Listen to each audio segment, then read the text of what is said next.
நான் சொன்னேன், சார் நான் ஒரு 7 சீன் நம்பியார் அண்ணனும் எம்ஜிஆர் அண்ணனும் இருக்கிற மாதிரி ஒரு 7 சீன் அவர் நம்பியார் சேம்பர் இருக்குது, அதுக்கு முதல்ல எழுதி எம்ஜிஆர் அண்ணனுக்கு கொடுத்து அனுப்பிச்சிருவோம். அதை படித்து பார்த்துட்டு நல்லா இருக்குது, இது ஓகே, இவரே கண்டினியூ பண்ணலான்னு அவர் சொன்னார்னா நான் கண்டினியூ பண்ணுங்க.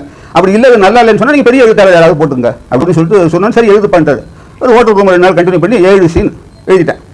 யோசிக்க வேண்டிய நான் அல்ல, அவளை யாசிப்பதை விடுங்க. அப்புறம் வந்து இறங்கினாரு காரில். பார்த்தா சும்மா ராஜா மாதிரி ஜிகின்னு இந்த ட்ரெஸ்ஸில் வந்து இறங்கும்போது முதல் தடவை பார்க்குறேன். பயம் பாதி ஆசை பாதி, ஆடாடா இப்படி ஒரு ஆம்பளை என்ன இப்படி இருக்குன்னு நம்மளும் இருக்கிறோமே அப்படிங்கிற மாதிரி ஒரு மனசில் வந்த உடனே மாலையை போட்டார் எங்கள் முதலாளி பந்தல். உடனே அவர் கேட்ட கேள்வி என்னமா, ஏன்னா இந்த வசதகத்தா யாரு?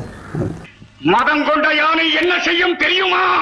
ஒன்றும் பயப்படாதீங்க, பார்க்கணும் அவரை பார்க்கணும் அப்படின்னாரு. உடனே ஃபைலை பக்கத்தில் வச்சுட்டு பலியாடு மாதிரி நின்றுட்டு இருந்தேன். இந்த இவர் தான் அப்படின்னாரு. அவர் பார்த்துட்டு கையை நீட்டி செகண்ட் கொடுத்து வாழ்க வளர்க. எம்ஜிஆர் என்னை பார்த்து பேசின முதல் வார்த்தை வாழ்க வளர்க அப்படிங்கிற வார்த்தை.